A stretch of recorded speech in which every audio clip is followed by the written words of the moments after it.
prescribed by law for a public hearing was published on August 13th, 2026 for the proposed policy pertaining to e-learning use in lieu of emergency days. The superintendent will present a summary of the proposed e-learning program proposal and respond to questions from those attending the hearing as well as members of the Board of Education. Mr. Wilson? Yeah. E-learning plan, no changes to anything with how we've practiced in the last 6 years since I've been here.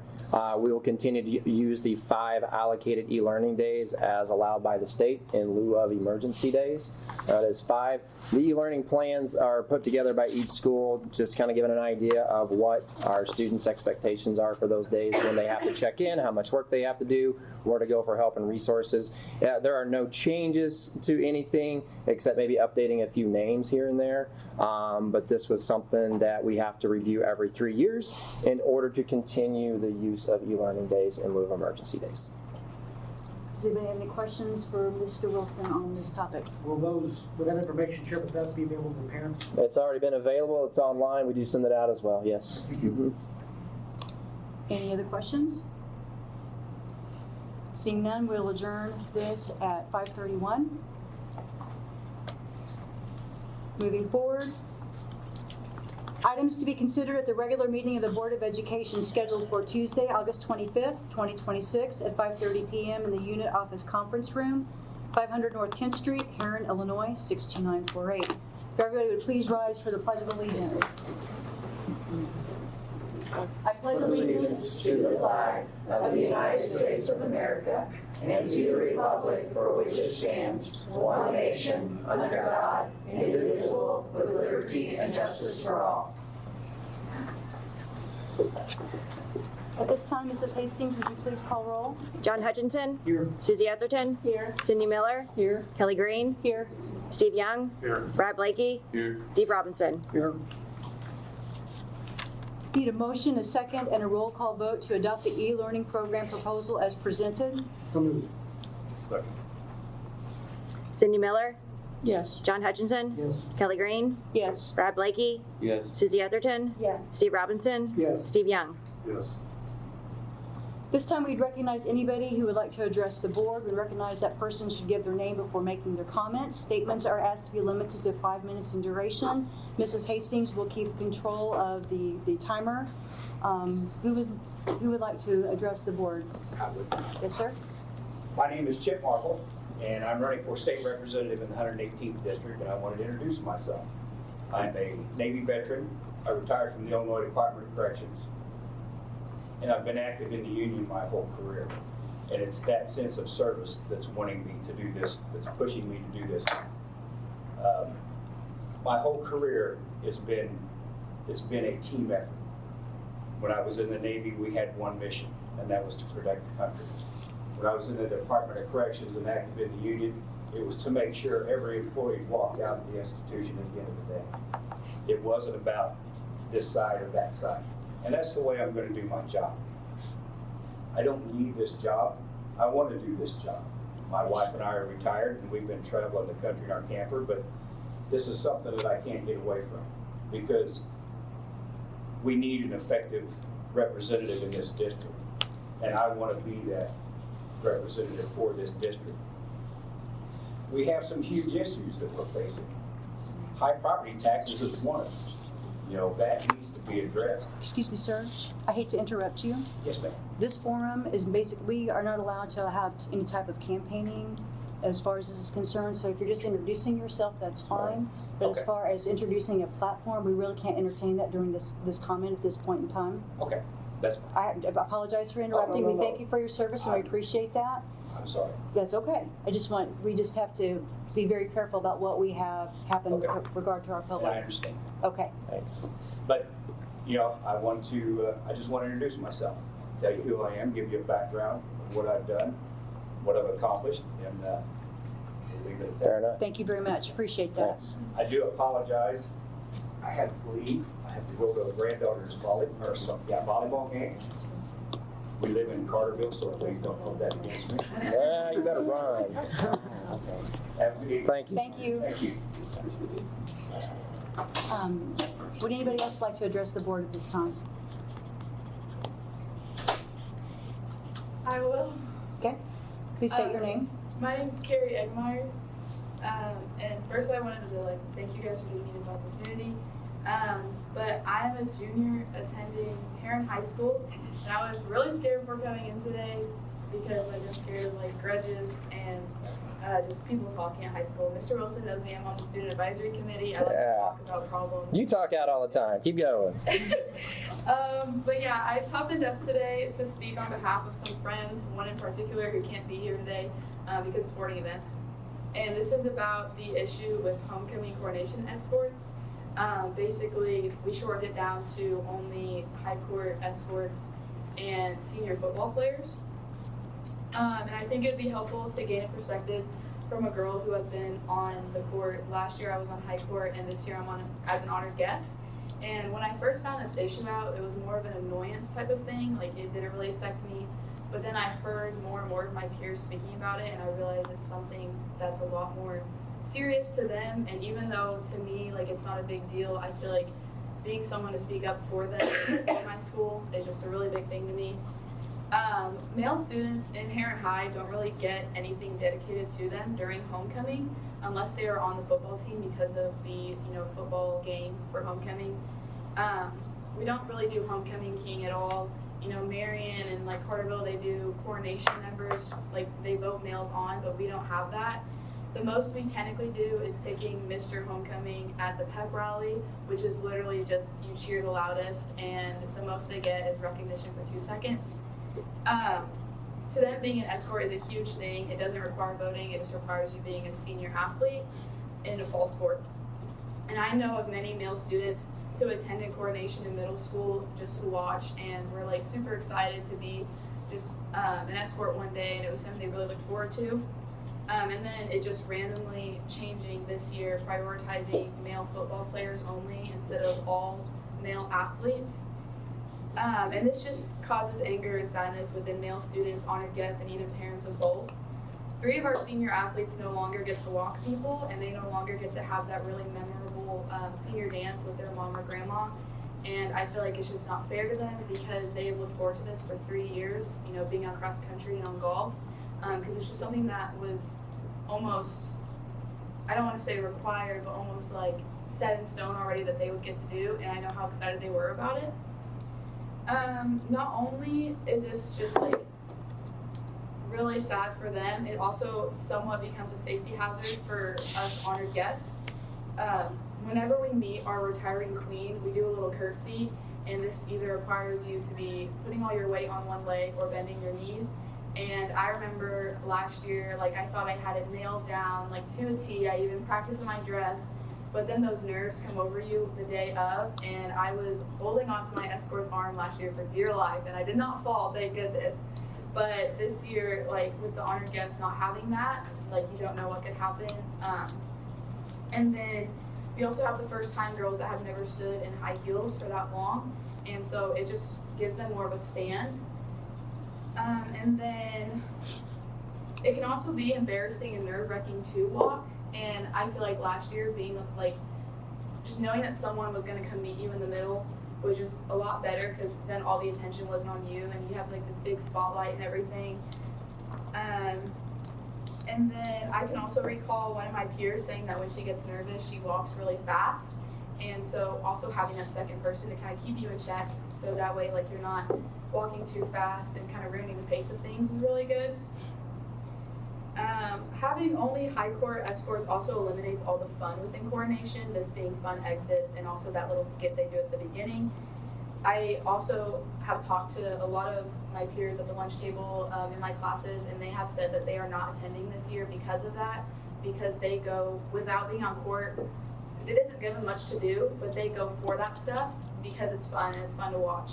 We also, in our Friday videos, we tend to vote on who has the best exit, and so it's really fun for just the student body as a whole, and it honestly brings the community together, laughing about they just shot a confetti cannon, or they did this dance, and so it's really fun for everyone. I can also recall last year, in freshman year too, I wasn't on court, but just also from the perspective of someone who used to not be on court, just seeing the names of people who they're paired up with, and it caused the whole lunchroom to kind of like be like, this person's gonna have the best exit, or this person's gonna have the best exit. And so it's like, Time. thank you. Thanks, Carrie. Would anybody else like to address the board at this time? All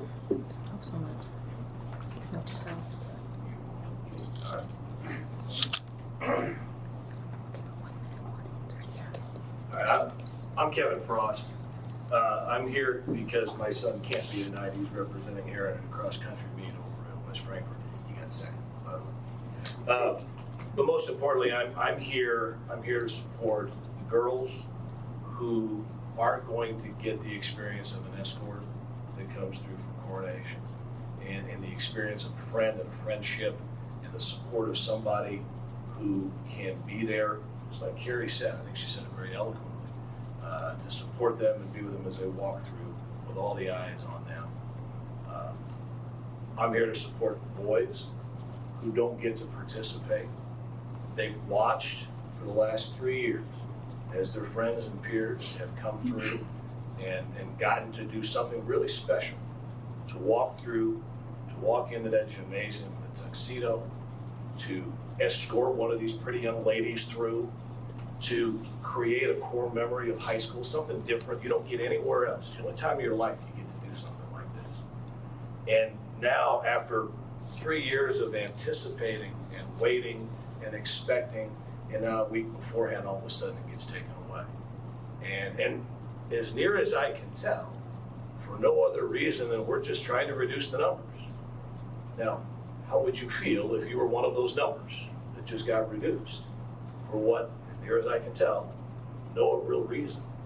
So it's not just my son, there's others who aren't going to get this experience now because of what seems to be an arbitrary decision.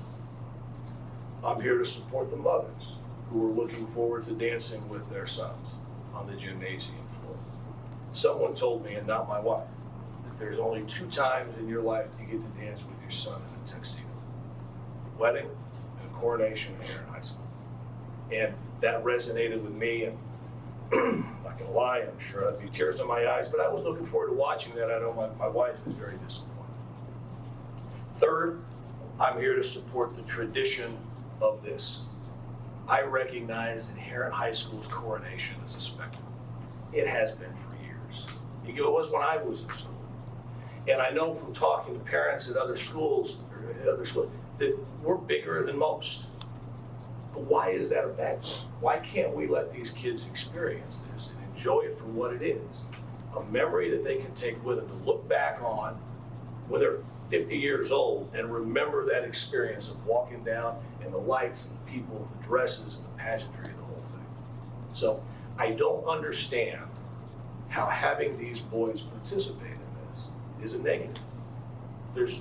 To me, there is no explanation that has been explained to me. And maybe it exists, but it's not been explained to me. So, listen, I'm not one to come to the school board and complain, you guys. I know some of you, I don't know all of you. I've never been here before. I'm here because my son asked me to be. In fact, I asked him this morning, I said, you want me to go to the race or to the school board? He said, I want you to go to the school board. So, it's very important to him. It's important to my family. It's important to these girls. It's important to other boys who couldn't be here tonight and other students who couldn't be here tonight. So I'm here in support of them. I'm not here because I have any issue with the administration. I recognize there's very little you guys can do as a board. You can't vote. But this is the only forum I have to explain my concerns. I love this administration at Herrin High School. Most of them, I think all of them are friends of mine, and they're behind me, I'm sure, right? Well, Stephanie doesn't get mad at me. But I do think it's important and it needs to be said. And if I'm not here saying it, I'm not sure who will. So I hope whatever influence you guys have to bear in this, you'll consider taking. And I hope the folks behind me are listening and maybe can change their decision before a couple weeks. So thank you for your time. I appreciate it. Thank you, Kevin. Would anybody else like to address the board? Absolutely. My name's Elizabeth Freeman, and I just wanted to add on to what Mr. Frost and Carrie have been saying, because we don't have many of our peers here, because like they said, they have a lot of sports events, a lot of us are busy, it's in that fall sports season. But again, with like they said, with it only being senior varsity, there's only 10 senior varsity football players, and we needed 11 for escorts, and they ended up taking someone from golf to add on to that, and I just don't find that being fair as to not being able to have the other 3 senior boys in other varsity sports, but being able to have one for golf. And I find that's not as fair to the other boys, being able to separate it out like that. And another thing with it, because normally we do varsity sports, so that means we always have like a few junior football players or a few golf players that are juniors. I feel like that also helps a lot with the next year going on because they understand how coordination works and they get a good idea of how it works. So the next year when they're seniors and they have to do a little bit more for it, they understand it well and it can run a bit smoother.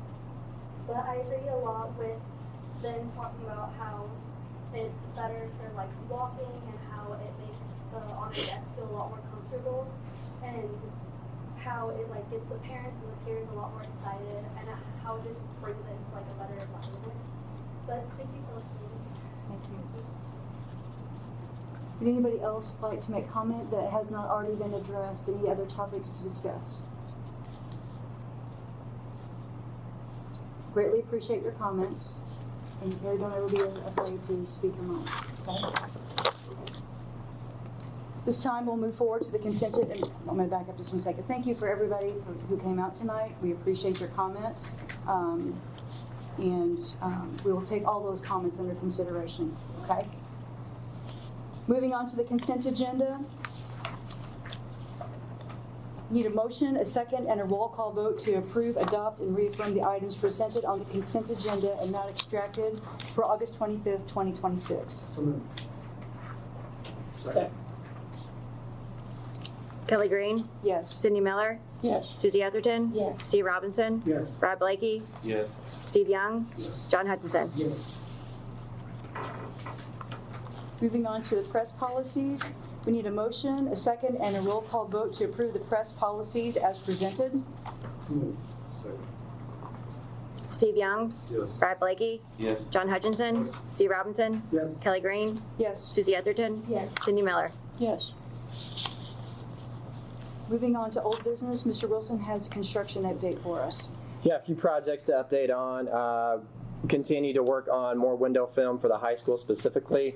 It just takes a lot of time to get that right, and we just want to continue our work on that to get it right when we put it on, but it'll be on Gym A side of things. So we do have more plans for that. Our playground pieces for pre-K and north side, those are being delivered Friday, install to come. That was pieces that were bought off the Full Service Community Schools grant at the end of last fiscal year. The big one, the district unit office proposed construction. Rachel and I got in conference with the architects yesterday, had a conversation. We do today, this afternoon, I got a plan from them. So I'll be releasing that to the board in the next few days to get your input on that. So hopefully we can continue to move this conversation about what it looks like for a prospective new unit office here at Herrin Unit 4. So those are a couple of things that are going on. Just wanted to give you a quick update on that. Thank you, Mr. Wilson. Questions? No? Anybody have any questions for Mr. Wilson on those? Okay. Moving on to special reports. We're very proud of our Tigers and to recognize the accomplishments of all of our students and our faculty at Herrin Unit 4. Tune in to the next episode of Let's Talk Tigers so that you can listen to all those different accomplishments that have already happened at the beginning of the school year. Moving on to the 2026-2027 six-day enrollment report. Any things to bring up on that, Mr. Wilson? We didn't go down. That's good. Our kindergarten enrollment's up this year. We've been down in kindergarten for 3 years in a row, Mr. Veer, no? Something like that, 3 or 4.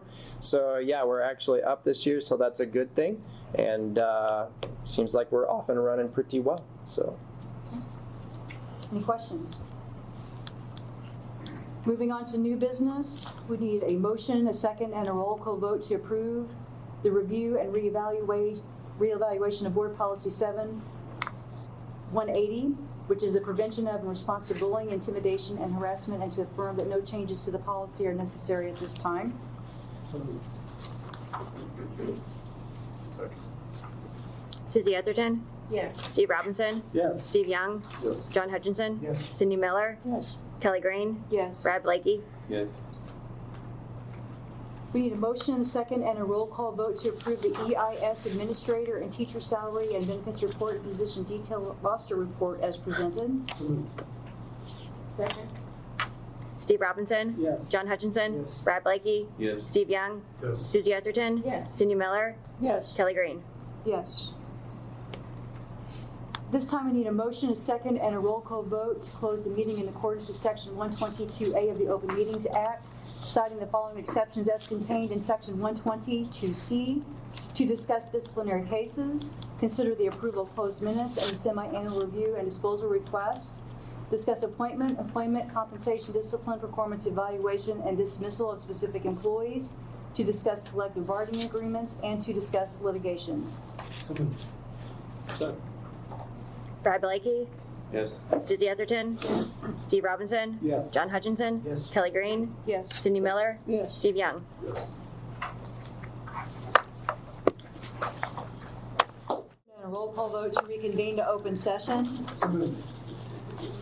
Second. John Hutchinson? Yes. Susie Etherton? Coming out of closed session. Yes. Cindy Miller? Pay attention, students.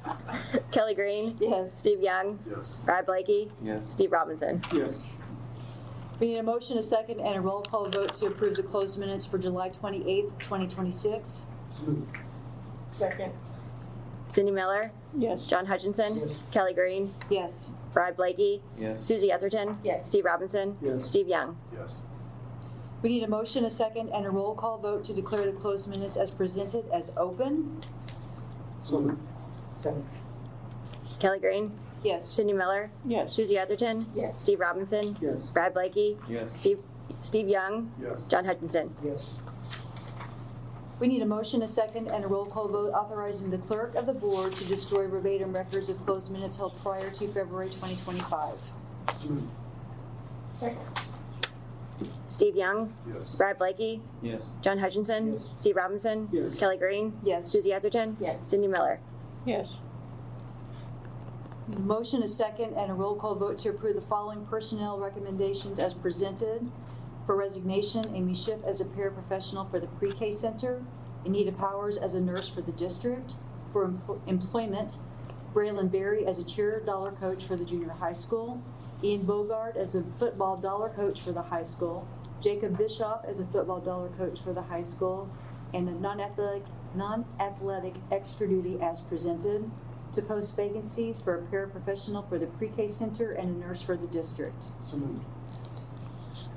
Second. Susie Etherton? Yes. Steve Robinson? Yes. Steve Young? Yes.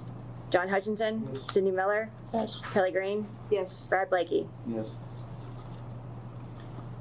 Need a motion, a second, and a roll call vote to enter into contractual agreement between Herrin CUSD number 4 and Teamsters Local Union number 50. So moved. Second.